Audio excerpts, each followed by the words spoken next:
one NBA player spit on a little girl, while another kissed a ref on live TV.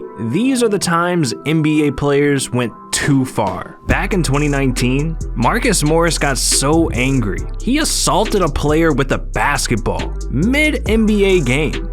The Knicks were facing the Wizards, and they were up 57-42. So, having a huge lead like this, you'd think Morris would be chilling, right? Well, a minute into the third, Morris had the ball, and Justin Anderson was all over him. Now, Justin was just defending Morris. The dude was doing nothing wrong, but for some reason, Morris got pissed and decided to play dirty. As we start this third quarter, and whoa, hey no, Morris and Anderson had been jawing before the quarter started, and now they are going at it. It looks more like Morris is going at it. Yeah. Chris Miller. Okay, so he's looking at the elbow, and now watch him.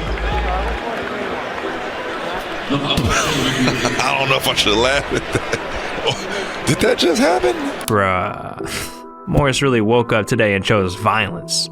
This dude just pulled an off the heezy during an NBA game.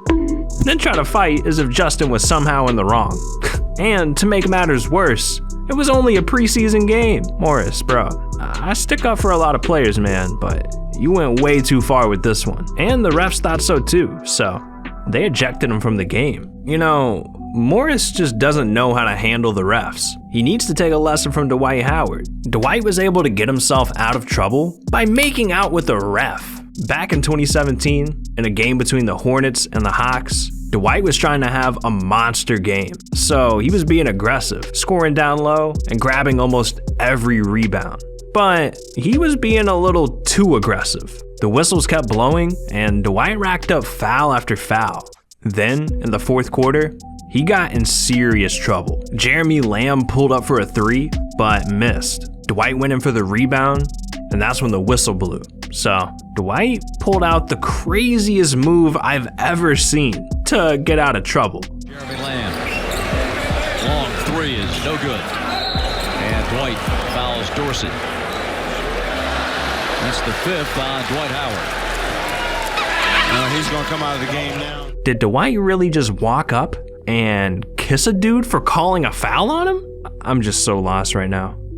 Like, you'd think the ref wouldn't want spit on his forehead, right? But I guess he knows it could have been worse. Back in 1991, Charles Barkley did something he still regrets to this day. And it all happened to a little girl. The 76ers were going up against the Nets, and one fan in the crowd was acting bold. Dude was literally swearing at Charles Barkley all game long. So, late in the fourth quarter, Charles snapped. And again, Charles will go to the foul line in the background. But the worst part is, Charles hit the wrong person. Instead of hitting the dude that was yelling at him, he accidentally hit a little girl in the face. And the NBA was not happy.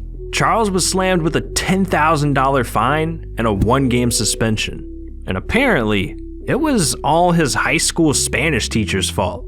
I mean, you were, trying to spit on a heckler who... I actually wasn't trying to spit on anybody, to be honest with you. When I first got to the NBA, I was angry. I was angry at Miss Gomez. Miss Gomez is my high school Spanish teacher. I flunked that, and I didn't get to graduate. I had to go to summer school. So I hated Miss Gomez, and I said to myself, this is the last time I'm ever gonna let anybody control my life. I'm gonna stick it to Miss Gomez. I'm gonna stick it to my dad. I'm gonna stick to my high school. And then I forget when the spit incident happened. It was probably my third or fourth year at the NBA. I remember I got suspended, obviously, and should have. And I remember sitting in the hotel room, and I was like, dude, what the hell is wrong with you? What are you so angry about? The next couple of days, I sit down and I said, okay, it wasn't Miss Gomez's fault you flunked Spanish. Let that go. And then my dad, I says, hey, it didn't work between your mom and dad. Okay, that's on you too. And then from that day forward, every time I played basketball, I said, just let people see your talent. You don't have to be mad at anybody else. I mean, there's just too much to unpack here. This man literally explained that he didn't mean to spit on anyone, and then proceeded to explain why he spit on them. But not only that, it was his high school teacher and dad's fault? What? Charles, you just gotta own up to it, man. You went too far. That's on you. But you wanna know someone that took things even further? Carlos Boozer. And in 2013, he did something so horrible. I'm surprised he's not in jail right now. This came during a game between the Bulls and Mavericks. Boozer was just trying to prove that he could bang with the big boys down low. And when the game was tied up 45-45, with only 3 minutes left in the second quarter, Boozer was feeling himself. And he got hyped after just landing an and one. But that's when he took things way too far. Muhammad, a pass. Boozer, strong move in the lane and had enough to get it to go. Fist pumps and almost punched Dan Crawford, who was making the foul call. Crawford's got a big smile on his face. He's taking that all right. Hold up. Did he just hit him in the... Jesus Christ, he did. Did no one else see that? I don't know how this ref is still standing. I'd be on the floor crying right now. My poor children. But the craziest part is, Boozer didn't even get in any trouble. I swear, I've seen players get a tech just for laughing. This dude socked a ref in his cherries and just walked away like that? Ridiculous.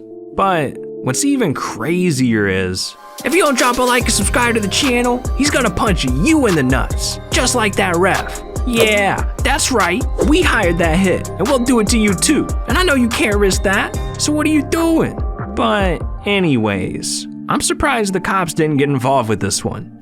That was a close call. But unfortunately for James Harden, the cops did get involved when he went too far. Back in 2018, during the playoffs, the Rockets were facing the Jazz. It was pre-game, and one Utah fan had the perfect seat to create chaos. So that's exactly what he did.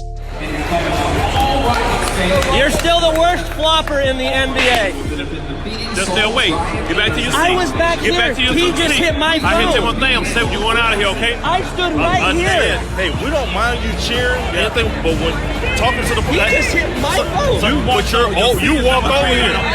I'm gonna be honest. I'm shocked Harden didn't get in any trouble for that. Like, he had a fan right in front of the police. I don't think he would have got the same treatment if he wasn't in Houston. But I don't think the fan was in the right either, so I'm kind of glad he got for it. But these Knicks fans, I'm not sure they deserve what Russell Westbrook did to them. I mean, Russ snapped so hard, I don't think they're ever buying tickets to anything again. During Game 4 of the 2016 playoffs between the Thunder and Mavericks, the game was paused as the refs reviewed a hard foul by Kevin Durant. There was less than a minute left in the game, with the Thunder up 11. So, if this foul went the Mavericks' way, it could change everything. With every player anxiously waiting around for a decision to be made, Westbrook snapped at a fan for seemingly no reason. Trevor, I'm not even talking to you, bro. Just sit there with your wife and shut the up.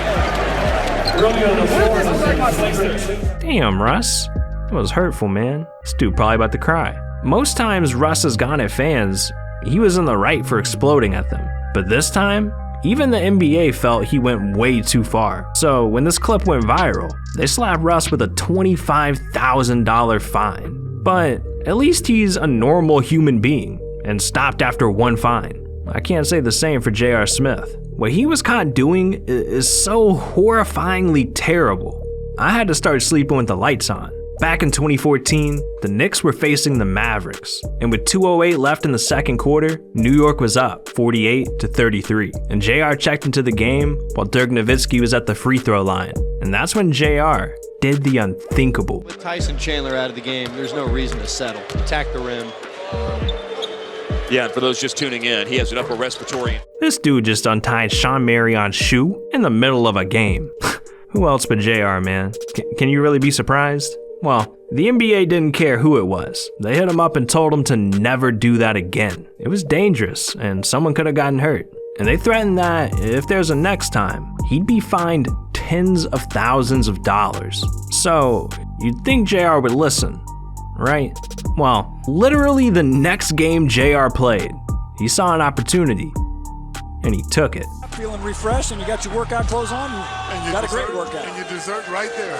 Well, that's usually gone by then. Dog, I can't believe this is real life. Like, JR actually woke up that morning and thought, yeah, I'm gonna do that again.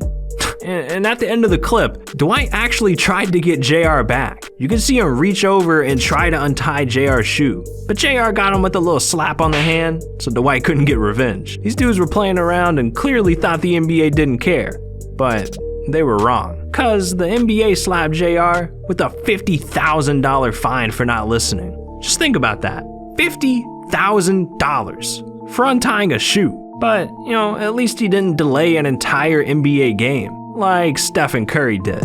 And I'm sorry, but this video's about to get gross. Earlier this year, the Warriors were up against the Timberwolves, and they were cruising to an easy win. Then with about 6 minutes left, a timeout was called when Golden State went up, 111-97. And Steph couldn't have been happier heading into that huddle. Now, I'm sure the guys were clowning around and having fun, but when Steph walked back onto the floor, a teammate made him laugh a little too hard. Steph is supervising the wet spot cleanup. Get it all. Get the ball boy out there to help. And to true Warrior form, you had multiple teammates coming to help. It's just the unselfishness. All hands on deck. Do you play cards? Any particular game? Do you ever play? He spit out his, he did that. He spit out his, it's his mess. That's why he was overseeing it. Come on, Steph. How you gonna do him like that? Like, that's just not cool. How you gonna spit all over the place, delay the game for everyone, and then make your own teammate clean it up? Disgusting. But hey, sometimes anything can make a player go over the top, especially when someone pulls out a disrespectful taunt. And almost every player has a taunt up their sleeve. Like, did you know MJ used to drool on the court to piss other players off? Yeah, and that's not even the worst of it. So click on this video right here. These are the most disrespectful taunts in NBA history. So what are you still doing here? This video is over. Click it.